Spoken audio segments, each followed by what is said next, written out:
పరిశుద్ధాత్మ ప్రేరణ బలంగా ఉంటదంట. ఎవరికి? అభిషేకించబడిన వారికి పరిశుద్ధాత్మ ప్రేరేపణలు బలముగా ఉంటాయంట. ఆయన నడిపింపు మీరు గుర్తించగలుగుతారంట. అందుకనే వాక్యంలో రాయబడింది, మీరు కుడికైనను ఎడమకైనను తిరిగినప్పుడు మీ వెనకాల ఒక శబ్దము వినబడుతుంది. ఏ దారి ఏ మార్గం ఎన్నుకాలో ఆ శబ్దమే మీకు బయలుపరుస్తుంది. పాత నిబంధనలో పరిశుద్ధాత్ముడు అని చెప్పలేదు, కానీ నూతన నిబంధనలో మనము రూఢిగా చెప్పగలము ఏంటిదంటే ఆ శబ్దము ఎవరిది? పరిశుద్ధాత్ముడిది. అభిషేకించబడిన వారు పరిశుద్ధాత్మ స్వరాన్ని వినగలుగుతారు.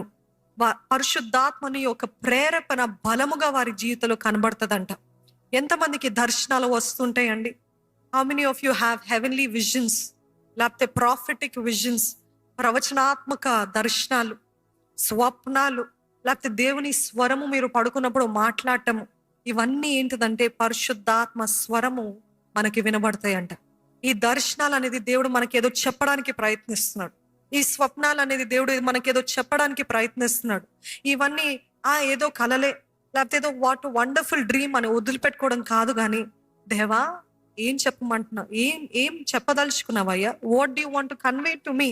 సమూయేలు వల్ల మీరు అడగగలుగుతారా? దేవా సెలవేమో, నీ దాసుడు ఆలకిస్తున్నాడు.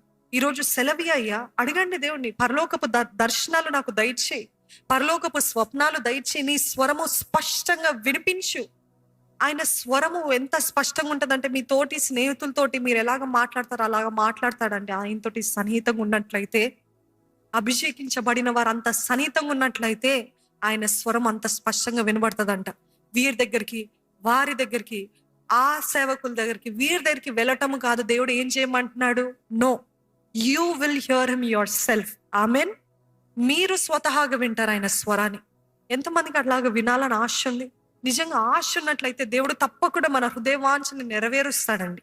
ఈరోజు చాలా బాధాకరమైన విషయం ఏంటిదంటే, అవసరత రాగానే, శ్రమ రాగానే, సమస్య రాగానే మొట్టమొదటిగా మనుషులు వదిలేయండి, విశ్వాసులు అనబడిన వారు ఫస్ట్ ఏం చేస్తారంటే మొట్టమొదటిగా మా అమ్మకి చెప్పుకోవాలి, మొట్టమొదటిగా ఆ సేవకులకి చెప్పుకోవాలి. దేవా, ఆ సేవకుల దగ్గర ఫోన్ చేసి ఏమంటారంటే, నాకు అర్జెంటుగా దేవుడు ఏం చెప్తున్నాడు, ఇప్పుడే చెప్పేయండి. చాతపడుల దగ్గరికి వెళ్ళి అడుగుతూ ఉంటారు చూడండి, ఏం జరుగుతుందో చెప్పే, ఏం అవబోతుందో చెప్పే, ఇలాగ జరగాలని చెయ్యి. అట్లా కాదండి. God hates sorcery. దేవుడికి అది అసహ్యం అంట, అన్నిటికంటే హేయమైనది. అట్లాంటిది ఈరోజు మనుషుల్ని విగ్రహాలుగా, సేవకుల్ని విగ్రహాలుగా, లేకపోతే ప్రేయర్ నంబర్ విగ్రహాలుగా, అది తప్పు అని చెప్పట్లేదు. కానీ మొట్టమొదటిగా the first person that we go to is who? Yesayya. Yesayya దగ్గరికి మొట్టమొదటికి వెళ్ళి మనం చెప్పుకోవాలండి.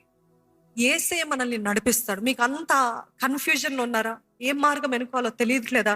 మోకరించి దేవుని సన్నిధిలో నేను ఎప్పుడు వాడే చిట్కా ఇది నా జీవితంలో అన్ని విషయాలు మొట్టమొదటి నుండి ఇప్పటి వరకు, అంటే రక్షించబడిన దగ్గర నుండి ఇప్పటి వరకు, చిన్నదైనా పెద్దదైనా, ఏ నిర్ణయమైనా, నేను ఏ మనుషుడి దగ్గరికి ఎప్పుడు వెళ్ళను, ఏ సేవకుల దగ్గరికి మీరు చెప్పండి.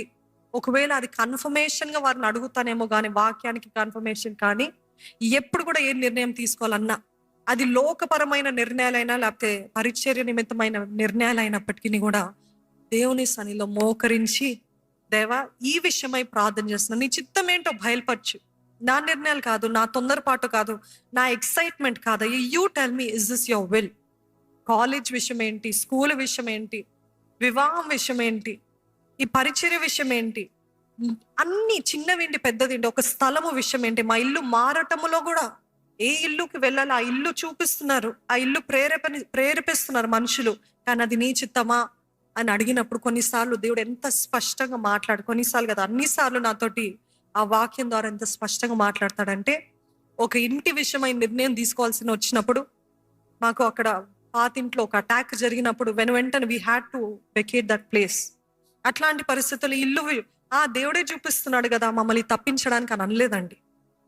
ఎప్పుడైతే అది చూపించాడు, ఎప్పుడైతే ఆ మనుషులు ఇది ప్రేరేపిస్తున్నారు, ఇది దిస్ ఇస్ ద ప్లాన్, ఇక్కడ వెళ్తే బాగుంటుంది అని అంటే వెంటనే దేవుని సన్నిధిలో మోకాలుండి, దేవా నీ చిత్తమేనా, నువ్వు అడిగేదా, నువ్వు కోరేదా, నువ్వు ఆశపడేదా అని అడిగినప్పుడు దేవుడు అన్నాడు ఒకటే మాట, ఇది నా నివాస స్థలంగా చేసుకుంటాను. అంటే ఏమొచ్చింది కన్ఫర్మేషన్? ఎస్, ఈ సేయింగ్ ఎస్ గో హెడ్. అందుకనే దావీదుని చూసినట్లయితే ప్రతి విషయంలో, యుద్ధము జరిగించే విషయంలో, నిర్ణయం తీసుకునే విషయంలో ఆయన ఒక మాట ఉంటది బైబిల్లో, యెహోవా యొద్ద విచారణ చేయగా. హల్లెలూయా. ఈరోజు మనం కూడా ప్రతి విషయంలో యెహోవా యొద్ద విచారణ చేయాలంట. అన్ని విషయాల్లో దేవునికి చెప్పండి first. I'm not telling, I'm not against counselling, I'm not against you calling prayer numbers, prayer request or సేవకులు, no. But first person to go to is who? Yesu ప్రభు దగ్గరికి వెళ్ళినప్పుడు సగానికి సగం ఏంటి, 80-90% ఆన్సర్ అక్కడే వస్తుంది. అందుకనే పరిశుద్ధాత్మ ప్రేరణ బలముగా ఉంటదంట. ఆయన నడిపింపుని మనం గుర్తించగలుగుతామంట. ఈ స్థలానికి వెళ్ళొద్దు. ఎంతమందికి అలాగా ప్రేరేపణలు వచ్చినాయండి? ఈ స్థలానికి వెళ్ళొద్దు, ఈ చోటుకి వెళ్ళకు, అక్కడికి వెళ్ళకు, లేకపోతే ఇక్కడికి వెళ్ళు, ఇక్కడికి వెళ్ళు, ఆ మనుషుల్ని కలువు, ఈ మనుషుల్ని కలవకు అని ప్రేరేపణలు వస్తున్నాయా? దేవుని ఆత్మ, పరిశుద్ధాత్ముడు మాటలు మాట్లాడేవి. అది పరిశుద్ధాత్ముడు చెప్తున్నాడు, ఇది నీకు హానికరము, ఇది నాకు ఇష్టం లేదు, లేకపోతే ఇది నీకు మంచిది కాదు అని చెప్తున్నప్పుడు అట్లే ఆ మాటల్ని, ఆ స్వరాన్ని అనగద్రొక్కుతున్నారా? అంతే.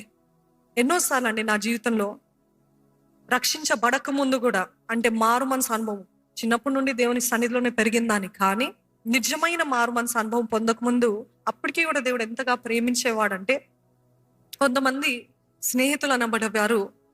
నాకు అప్పుడే నూతనంగా వాహనం వచ్చింది, 2 వీలర్ వచ్చినప్పుడు, నేను ఒకసారి నడిపిస్తా అన్నాడు. అని అడిగారు, నీకు వచ్చా అని అడిగాను. అంతంత వచ్చు, అంతంత మాత్రం. ఆ రోజు బలంగా వర్షం పడుతుంది, చాలా ఘోరంగా పడుతుంది. ఆ రోజు వర్షం పడతా ఉంటే నాలో పరిశుద్ధాత్ముడు చెప్తున్నాడు, వెళ్ళకు వెళ్ళకు వెళ్ళకు, అక్కడికి వెళ్ళకు, తనకివ్వకు, ఇట్ ఈస్ నాట్ సేఫ్ అని. కానీ నేను అట్లే ఇదేదో నా తలంపుల్లే అని అనగదొరకాను దేవుని స్వరాన్ని.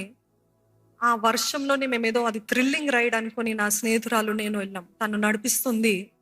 ఆ స్లోప్ దగ్గర అలాగే స్కిడ్ అయ్యి ఈడ్చుకుంటూ రోడ్ పైన వెళ్ళాం. ఇప్పటి వరకు ఈ గాయము నా చేతిలో అదే ఉంటది. నేను ఎప్పుడు కూడా అది తీపిచ్చుకుందాం అని అనుకున్నాను. ఎందుకంటే దేవుడు చెప్పాడు, నేను వినలేదు. ఈ గాయము దేవుడు చెప్పాడు, ఇక్కడ ఈ స్థలానికి వెళ్ళొద్దు అని. Do you have that prompting of the Holy Spirit? నిజంగా ఆ పరిశుద్ధాత్మ ప్రేరేపణ ఉన్నప్పుడు మనం అనగద్రొక్కడం కాదు, కానీ ఓహో ఇది దేవుడు చెప్తున్నాడు, I have to listen to God అనే సమర్పణ, అనే విధేయత ఉన్నట్లయితే అది మన మంచికే, అది మన మేలుకే మారుతుందండి.